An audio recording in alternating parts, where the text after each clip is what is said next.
जिससे प्यार करो उसके सुख दुख को बांटना सीखो। जिस लड़की से प्यार करते हो उसकी फीलिंग्स नहीं समझ पाए, बस यही है क्या तुम्हारा प्यार?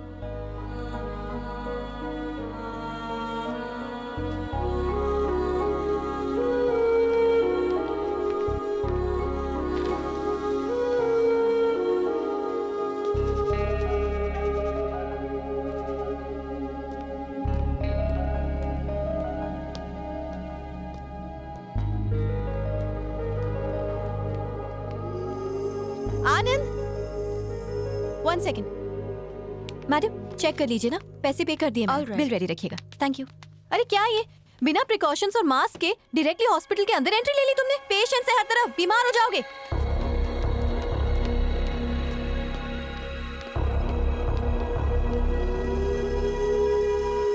सॉरी मेघना। अरे सॉरी क्यों बोल रहे हो? तुम्हारी कोई गलती नहीं है, गलती तो मेरी है। मैंने ऐसे इंसान से प्यार किया जिसमें इंसानियत नाम की चीज नहीं है।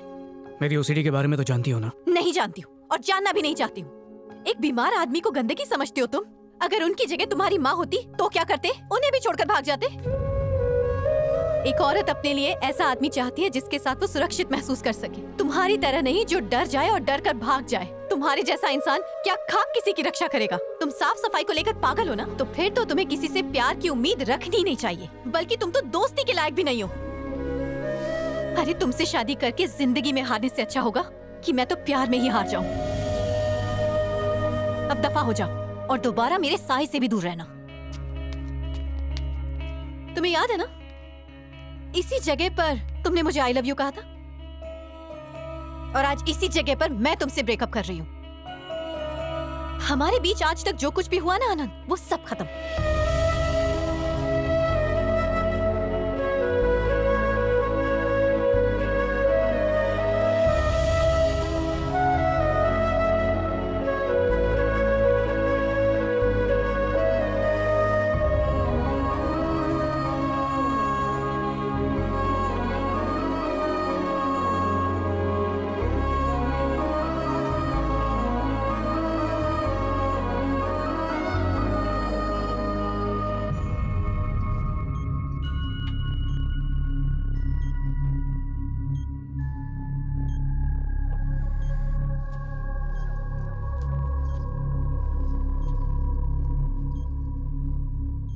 भैया, वो भूपति ने नई चाल चली है।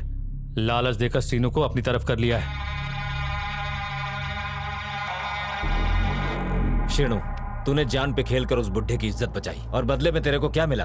मेरे को अच्छी तरह से पता है कि तेरा दिल उस बुढ़े की बेटी पर आया हुआ है, लेकिन तू मेरी बात लिख कर ले। वो बुढ़ा अपनी बेटी की शादी तेरे से कभी नहीं करेगा। तेरे को मैं एक अंदर की बात बताता हूँ, सुन। बुढ़े की लड़की का टाका ऑफिस के एक छोकरे के साथ भिड़ गया है। बुढ़ा उसी से मिलने गया है। अब वो शादी फिक्स करके ही लौटेगा। तेरे ऊपर मेरे को बहुत तरस आ रहा है। भगवान से मैं दुआ करता हूँ कि तेरे को इस दुख को सहने की शक्ति दे। बदला लेने का वक्त आ गया है। तू उस बुढ़े की तरफ से कुश्ती मत लड़, अन्ना की तरफ से लड़।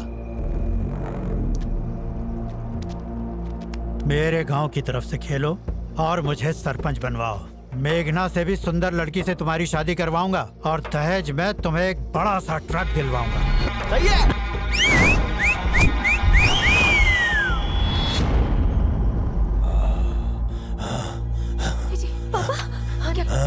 भैया, ठीक तो है ना? देखिए, हट जाइए, लेट मी चेक। अरे अरे, ये क्या कर रहे हो? कुछ नहीं होगा, हिम्मत से काम लीजिए। आंटी, इन्हें पकड़ के रखिए, सब ठीक हो जाएगा। सांस लीजिए, गहरी सांस लीजिए। घबराने की बात नहीं है, ठीक हो जाएंगे। ये क्या कर रहे हैं आप लोग? एक अच्छे भले आदमी को ऐसी बेकार की टेंशन देके मार डालोगे क्या? अंकल जी, ज्यादा एक्साइटेड होना ही आपकी प्रॉब्लम है। दुनिया की फिक्र छोड़ो, खुद पे ध्यान दो, और जिन लोगों के साथ आपको खुशी मिलती है उनके साथ ज्यादा टाइम स्पेंड करो। मेघना, हाँ? पापा का अच्छे से ख्याल रखो। बाकी सब चलो बाहर। पापा। बेटा, दामाद जी को यहाँ बुलाओ। पापा, आप इस वक्त उसकी बात क्यों कर रहे हैं? वो नहीं आ सकता। आज मेरे अपने ने मुझे धोखा दे दिया। आनंद हमारे लिए गैर इंसान है, फिर भी उसने हमारी मदद की। उस दिन अगर वो नहीं आता तो मैं बच नहीं पाता। बुलाओ उसको। आप उससे क्यों मिलना चाहते हैं? जब तक मैं उससे बात नहीं कर लेता, मेरे मन को चैन नहीं मिलेगा बेटा। पर पापा। बुलाओ उसे।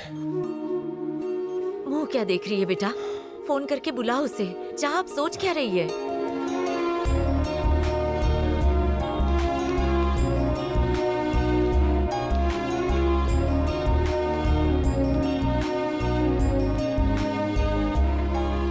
क्या हुआ आनंद, चेहरा क्यों उतरा है? मुझे तो पहले से ही पता था कि वो तुम्हें डिच्चू देगी। तुम्हें वॉर्न भी किया था। अब क्या फायदा हुआ बताओ? तुमने उसे साफ करना चाहा, उसने तुम्हें कर दिया। कोई नहीं, उस पर मिट्टी डालो, नजर उठाओ, डाली पे फूल और ऑफिस में लड़कियां हमेशा मिलेंगी। मुझे डाली से तोड़ लो।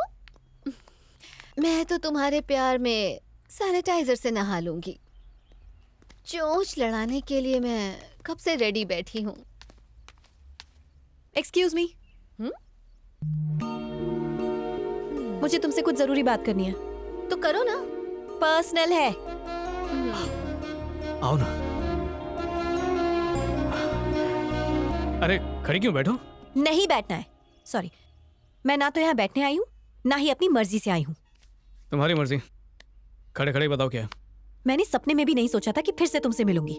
जबरदस्ती आना पड़ा मुझे। जिंदगी पता नहीं हमसे क्या क्या कराती है ना मेघू? अपनी बकवास बंद करो, बहस करने नहीं आई हूँ। और ना ही मुझे तुमसे पैचअप करना है। हाँ तो मुझे भी कोई शौक नहीं है।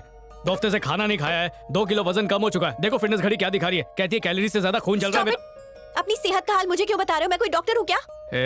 दिल का हाल उसी को बताऊंगा ना जिसके पास मेरा दिल है। 1 मिनट शांत रहो। Let me talk. टॉको। तुम जानते हो मैंने पापा से ये बात छुपाई कि उस दिन उन्हें हॉस्पिटल ले जाते वक्त तुमने कार आधे रास्ते में ही रोक दी और तुम्हें उनसे घिन आने लगी। तुम्हारे अंदर का वो ओसीडी राक्षस जाग गया और एक बीमार इंसान को मरने के लिए बीच रास्ते छोड़कर तुम वहाँ से भाग खड़े हुए।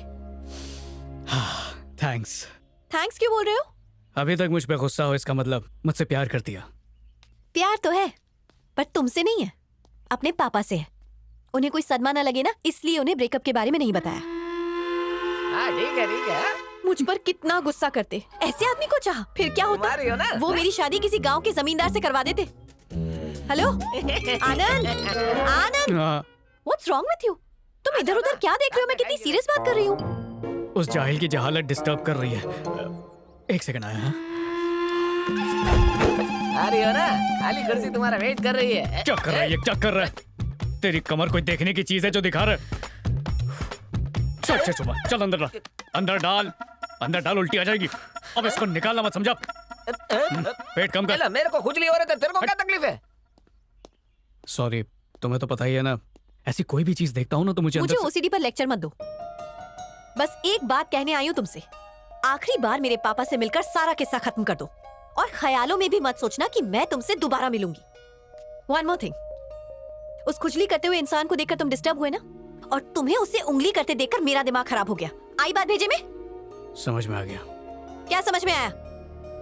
यही कि तुम्हें भी ओसीडी हो गई है। पापा वेट कर रहे होंगे, जल्दी चलो चलो। अरे आओ भी। पापा आनंद आ गया। हाय पापा। हाँ आ गए बेटा, आओ बैठो। किसी बीमार को हॉस्पिटल पहुंचाना अच्छी बात है, पर उसके बाद हालचाल भी पूछना होता है। हाँ ये आवाज कैसी? शायद सीसीटीवी या ये मशीन या शायद एसी से आ रही होगी। नहीं ठीक है। आंखें खुलते ही मैं तो बस तुम्हें देखना चाहता था, और तुम्हें तो हमारी परवाह ही नहीं। अरे ऐसे कैसे परवाह नहीं है? मैं तो हॉस्पिटल आया भी था, पर खड़ूस नर्स ने लेक्चर देकर भगा दिया मुझे। उसे क्या पता कि हमारे बीच एक ऐसा रिश्ता है जो अपनों से भी कहीं बढ़कर है। ये बेवकूफ कहाँ समझेंगे। कम से कम तुम तो बता सकती थी। तुम्हारा पति होने के अलावा घर का दामाद भी है ये। पापा क्या एक ही बात के पीछे पड़े हैं? जो कहना जल्दी कहिए और जाने दीजिए इसे। हाँ तुमसे एक जरूरी बात करनी है। हाँ तो चलिए ना, लॉन में चल के बात करते हैं आराम से। ये एक पेशेंट है। मुझे पता है, तो क्या? हाँ तो यहाँ की हवा में बहुत प्रदूषण है। आपको यहाँ सांस लेने में तकलीफ नहीं हो रही है पापा? हुई ना? दम घुट रहा है ना? ऐसा लग रहा है कोई गला दबा रहा है। वाकई है। चलो ताजी हवा लूंगा तो तबीयत में सुधार जल्दी होगा। चलो आओ बेटा। आप संभाल के चलिए, मैं आता हूँ। अबे वो ये हॉस्पिटल है, इसको तो मसाज पार्लर मत बना, इडियट। बेटा बात यह है कि बचपन से लेकर आज तक मैंने इसकी हर ख्वाहिश पूरी करने की कोशिश की है। हाँ तो जो लड़का इसे पसंद है उससे इसकी शादी भी करवाऊंगा। शौक से शादी करवाई अंकल, आपको रोका किसने? देखिए, जो हमें छोड़कर चले जाते हैं वो हमारे कभी सगे नहीं होते हैं, और जो बाहर वाले अपनों से ज्यादा प्यार करें वो सगे से भी बढ़कर होते हैं। हेलो, ज्यादा ओवर एक्टिंग मत करो। पापा जो भी कह रहे हैं चुपचाप सुन लो बस। हाँ, इधर उधर जाके मैं उस टॉपिक पे आने ही वाला था, पर तुम पहले कूद पड़ी। देखिए, ये श्रीनू जैसी लोगों की बातों को ना सीरियसली नहीं लेते हैं।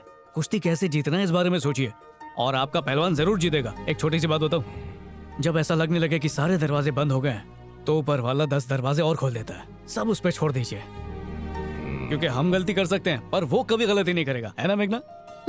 मतलब कि जो किस्मत में लिखा है उसके खिलाफ बिल्कुल मत जाओ, बल्कि उसे साथ लेकर चला करो, है कि नहीं? इसमें इतना सोच क्या रही हो बेटा? दामाद जी ठीक ही तो कह रहे हैं। अपनी जवानी में मैं अपनी हर जिद पूरी करवा के ही दम लेता। और क्या, फिर से वैसे ही बन जाइए। मनमानी करते रहेंगे तो उम्र भी बढ़ती रहेगी। बेटा आनंद, जब से तुम मिले हो ना, सच बता रहा हूँ, जीने की चाहत और बढ़ गई है। अरे अंकल, जब मैं गांव लौटूं तो तुम मेरे साथ चलोगे? हाँ, अरे पापा, इसे ऑफिस से छुट्टी नहीं मिलेगी। आएगा ऑफिस, तेल लेने के ऑफिस, इनसे बढ़ के है क्या? इनकी सेहत सराखों पे। 1 महीने की छुट्टी ले लूंगा, और नहीं दिया तो रिजाइन करके खेती बाड़ी करूंगा गाँव में। अपने प्यार के खातिर कुछ भी कर सकता हूँ। What? अरे मतलब अंकल के साथ इतना घुल मिल गया हूँ ना, तो प्यार हो गया है। जल्दी से डिस्चार्ज करवा दो मुझे, यहाँ की हवा सूट नहीं करती मुझे। हाँ किशोर, काम हो गया। बोला था ना मैंने, बोला था ना टाइम पे कर। लेट हो गया ना, अभी मुझ पे छींकता तो नहाना पड़ता। अंकल जरा इंपॉर्टेंट कॉल है, अभी आया। कितना महान लड़का है ये। अच्छा, तुम गांव फोन करके जी, बोल ठीक दो है, कि हम आ रहे हैं, इसको भी साथ ले चलेंगे। हाँ हाँ हाँ हाँ, बेफिक्र रहो, हो जाएगा। Okay, bye bye bye bye. Kishore का फोन था, मेरा कजन। मैंने पूछा क्या, सफाई मत दो। मैं तो ये सोचती थी कि ओसीडी वाले पेशेंट्स कभी झूठ नहीं बोलते। थैंक्स, चलो कुछ तो प्यार जगा। हेलो, ऐसा कुछ भी नहीं है। लेकिन तुम मुझसे प्यार तो करती थी ना? वो सब पहले की बात थी। अब मेरे मन में तुम्हारे लिए सिर्फ और सिर्फ नफरत है। फिर भी आज भी मुझे प्यार ही दिखता है। ये सब बीती बातें हैं। अपनी ओसीडी प्रॉब्लम जानते हुए भी तुमने पापा से झूठा वादा क्यों किया कि तुम उनके साथ गांव जाने वाले हो? बताओ मुझे। क्योंकि मैं सच में जाऊंगा। तुम्हें क्या लगता है वहाँ पर सॉफ्टवेयर का ऑफिस मिलेगा? गांव है वो। सुबह से शाम तक ओसीडी की वजह से उल्टियां करते फिरोगे तुम। बात करते हो। तेरे लिए, सॉरी, तेरे पापा के खातिर स्वर्ग भी चला जाऊंगा। फेंकना बंद कर। इतनी जल्दी है तो चला जाना। पर ये कहने की क्या जरूरत थी कि तू हमारे साथ गाँव आएगा? हमारे बीच अब कुछ नहीं है। वो मुझे भी पता है, मैं फिर भी आऊंगा। बुढ़ाऊ मेरे साथ खुश रहता है, उनकी सेहत के लिए ये सब कर रहा हूँ मैं। उनको खुश देखूंगा तो अच्छा लगेगा। तुम्हारे लिए कौन कर रहा है? यहाँ भी बिल्कुल वैसा ही सीन है। तेरी चिकनी चुपड़ी बातों से हमारे प्यार की रिपेयरिंग बिल्कुल नहीं हो सकती। मैं रिपेयरिंग नहीं, वेल्डिंग कर रहा हूँ। क्या कहा? प्यार का, इश्क का, लव का। इन तीनों में से कुछ भी नहीं। मुझे नाम है हाँ की बदबू आ रही है।